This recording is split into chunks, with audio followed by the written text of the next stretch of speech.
यहाँ दो सज्जन दो कोने में चित्र बना करके लाए हैं और कब से हाथ ऊपर करके खड़े हैं।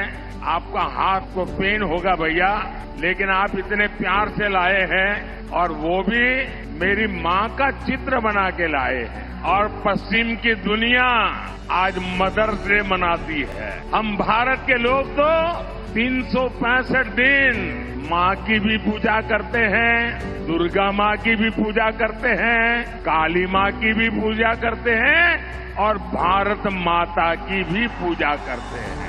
मैं एसपीजी के लोगों को कहूंगा, ये दो सज्जन जो बना के लाए, आप पीछे अपना नाम पता लिख लेना। मैं जरूर आपको चिट्ठी भेजने का प्रयास करूंगा। ये दोनों मेरी माँ की तस्वीर बना के लाए हैं। आप दोनों का मेरी तरफ से बहुत बहुत धन्यवाद।